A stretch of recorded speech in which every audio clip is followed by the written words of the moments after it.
Good evening students, welcome to SRS IAS and law academy. आज की जो हमारी करंट अफेयर की क्लास है, ये स्वच्छ सर्वेक्षण अवार्ड जो 2022 में जो रिसेंटली दिए गए हैं उसके बारे में। तो चलिए आज की क्लास हम शुरू करते हैं। सबसे पहले देखते हैं कि ये जो चीज़ है स्वच्छ सर्वेक्षण अवार्ड जो है ये न्यूज़ में क्यों है। तो रिसेंटली हुआ क्या है कि जो हमारे देश के जो प्रेसिडेंट हैं उन्होंने जो है जो इंदौर सिटी है उसको जो है क्लीनर सिटी का जो अवार्ड है six consecutive time 6 consecutive years जो है लगातार पिछले 6 सालों से ये जो इंदौर सिटी है ये सबसे क्लीनर सिटी का जो अवार्ड है वो जीतती आ रही है।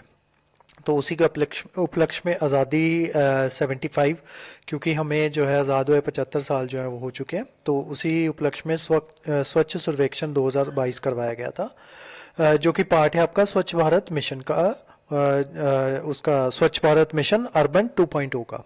तो जिसके तहत अलग अलग सिटीज़ में जो है ये सर्वेक्षण करवाया गया और इंदौर जो है लगातार छठी बार जो है इसमें जो है फर्स्ट नंबर पे आया है। Indore further emerge as India's first 7 star garbage free city. India की पहली ऐसी 7 स्टार गार्बेज फ्री सिटी जो है जो इंदौर है वो बन चुकी है। और उसके अलावा सूरत, भोपाल, मैसूर, नवी मुंबई, विशाखापट्टनम और तिरुपति जो हैं ये 5 स्टार गार्बेज सिटी का जो इनको सर्टिफिकेशन है वो इनको मिली है। ठीक है, तो ये जो सारी लिस्ट थी उसमें इंदौर का जो रैंकिंग थी वो रैंक फर्स्ट था, देन उसके बाद भोपाल सूरत का रैंक था। ठीक है, तो ये भी हम आगे जाके देखते हैं। अब देखते हैं स्वच्छ सर्वेक्षण अवार्ड के बारे में। Swachh Survekshan award has been conducted since 2016। 2016 से ये शुरू किया गया and is the world's largest urban sanitation and cleanliness survey. दुनिया का सबसे लार्जेस्ट अर्बन सैनिटेशन और क्लीनलीनेस सर्वे होता है ये। It has been instrumental in fostering a spirit of healthy competition among towns and cities to improve their service deliveries to citizens and towards creating cleaner cities. It is conducted under the ambit of स्वच्छ Bharat mission urban. ठीक है, तो ये किसके under आता है? स्वच्छ Bharat mission urban के अंदर आता है। गोल क्या है इसका? The primary goal of Swachh Survekshan is to encourage large scale citizen participation and create awareness among all section of society about the importance of working together towards making town and cities better place to reside इन।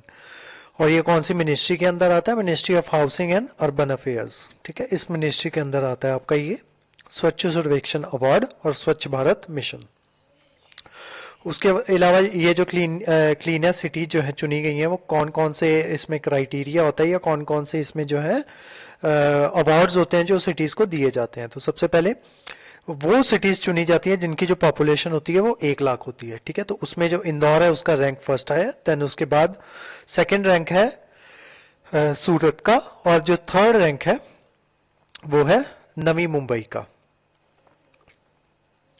उसके अलावा ऐसी cities जहां पे जो population है वो 1 लाख से कम है उसमें पंचनागी और जो कराड़ है मुंबई इसके महाराष्ट्र के उसके फर्स्ट और थर्ड रैंक आए हैं। मतलब पंचगनी का जो रैंक है वो फर्स्ट है और कराड़ का रैंक है थर्ड। और छत्तीसगढ़ का एक सिटी है पाटन, उसका जो रैंक है वो सेकंड आया है। ठीक है, तो ये वैसे ऐसा इतना इम्पोर्टेंट नहीं है, लेकिन क्योंकि हम ये जो है कवर कर रहे हैं तो इस वजह से ये सारे भी हम साथ में डिस्कस कर रहे हैं। ठीक है, अदरवाइज आपको इतना पता होना चाहिए कि जो रैंक फर्स्ट है वो किसका है? इंदौर का। आपके प्री पॉइंट ऑफ व्यू से जो इम्पोर्टेंट है वो मैं आपको बता देता हूँ। सबसे पहले तो ये जो स्वच्छ भारत मिशन है, सॉरी स्वच्छ सर्वेक्षण है, ये किसके अंडर आता है? ये आता है स्वच्छ भारत मिशन के तहत। ठीक है, और कितने ये जो इंदौर जो है कितने सालों से ये लगातार जीतता आ रहा है? तो वो 6 सालों से जीतता आ रहा है।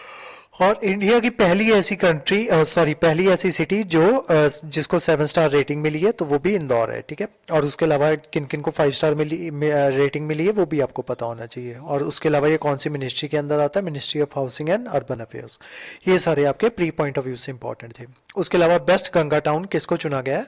Haridwar in Uttarakhand received the award for the best Ganga town in more than 1 lakh population cities. और उसके अलावा फास्ट मूवर सिटीज अवार्ड दिया गया है शिवमोगा इन कर्नाटका। उसके अलावा क्लीनर सिटीज स्टेट्स के बारे में देख लेते हैं। States with more than 100 urban local bodies, उसमें जो है महाराष्ट्र का जो रैंक है वो सबसे फर्स्ट आया इन केस ऑफ स्टेट्स। तो महाराष्ट्र जो है नंबर 1 पे है, छत्तीसगढ़ नंबर 2 पे है, और देन आपका मध्य प्रदेश नंबर 1 पे है, छत्तीसगढ़ नंबर 2 पे है, देन महाराष्ट्र की रैंकिंग जो है वो थर्ड है। उसके अलावा states with less than 100 urban local bodies, तो उसमें जो है त्रिपुरा जो है उसका रैंक फर्स्ट है, और झारखंड और उत्तराखंड इन दोनों का रैंक सेकंड, झारखंड का रैंक सेकंड है और उत्तराखंड का जो रैंक है वो थर्ड है। किसमें? अगर ऐसी स्टेट जिनकी जो अर्बन लोकल बॉडीज जो है वो उनका जो नंबर है वो लेस देन 100 है, ठीक है, तो उसमें फर्स्ट रैंक है त्रिपुरा का, और जिनमें अर्बन लोकल बॉडीज का नंबर जो है वो 100 से ज़्यादा है उसमें फर्स्ट रैंक है मध्य प्रदेश का। ये आप देख सकते हो, ये पिक्टोरियल फॉर्म में हिंदुस्तान टाइम्स का ये फोटो है, तो उसमें आप देख सकते हो जो हमने बातें यहाँ पे डिस्कस की हैं वही सारी यहाँ पे रैंकिंग वगैरह यहाँ पे लिखी हुई है, ठीक है। उसके अलावा बॉटम में कौन कौन से आते हैं, ये आगरा 100 पे आता है, देन वापी हो गया, महोप हो गया, रेवा हो गया, गोरखपुर हो गया, ठीक है। ये जो ऐसी सिटीज़ हैं जिनमें जो सैनिटेशन है उसका जो लेवल है बहुत ज़्यादा ख़राब है, ठीक है। नेक्स्ट देखते हैं स्वच्छ भारत मिशन के बारे में थोड़ा सा देख लेते हैं। Swachh Bharat mission urban 2.0 announced in budget 2020 and 2021 and 22 is the continuation of Swachh Bharat mission urban first phase, ठीक है। तो ये जो 2.0 है ये सेकंड फेज है और उससे पहले फर्स्ट फेज हुआ करता था। The government is trying to tap safe containment, transportation, disposal of faecal sludge and septage from toilets. It will be implemented over 5 years from 2021 से 2026 के बीच में जो है इसको इम्प्लीमेंट किया जाएगा। टोटल कॉस्ट इस पे जो आएगी 1.41 लाख करोड़ आएगी, और किस किस चीज़ों का ध्यान रखा जाएगा कि सेफ कंटेनमेंट हो, transportation of disposal of faecal sludge हो, और जो सेप्टेज होती है टॉयलेट्स में उसको भी कम किया जा सके।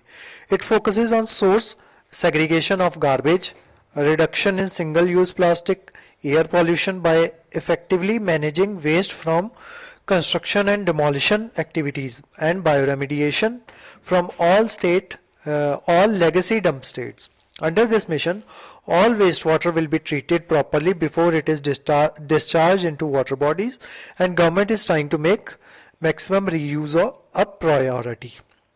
तो इसमें जो है बेसिकली किसी भी तरीके का जो वाटर है उसकी वेस्टेज करने से जो है उसको रोका जाएगा, और उसके अलावा किस तरीके से जो डिस्चार्ज हो, जैसा कि आपने ये पंजाब में भी देखते हो कि जो आपकी केमिकल फैक्ट्रीज होती हैं उसका जो डिस्चार्ज होता है उसको वाटर में डिस्पोज ऑफ कर दिया जाता है। तो उसको जो वाटर में डिस्पोज ऑफ ना किया जाए, उसको पहले उससे प्रॉपरली ट्रीट किया जाए। तो इस तरीके के जो कदम है वो स्वच्छ भारत मिशन द्वारा उठाए जाते हैं। तो आज की जो हमारी क्लास थी वो यहीं तक थी। इस क्लास के जो नोट्स हैं वो आपको सेंड कर दिए जाएंगे हमारे टेलीग्राम चैनल पे, और उसके अलावा हमारे जो वेरियस व्हाट्सएप ग्रुप्स हैं उनमें भी ये जो नोट्स हैं उसके सेंड कर दिए जाएंगे। और हमारे किसी भी कोर्स के बारे में इंफॉर्मेशन लेने के लिए आप स्क्रीन पे दे नंबर पे कॉन्टैक्ट कर सकते हो। तो आज की जो क्लास थी वो यहीं तक थी। Thank you so much.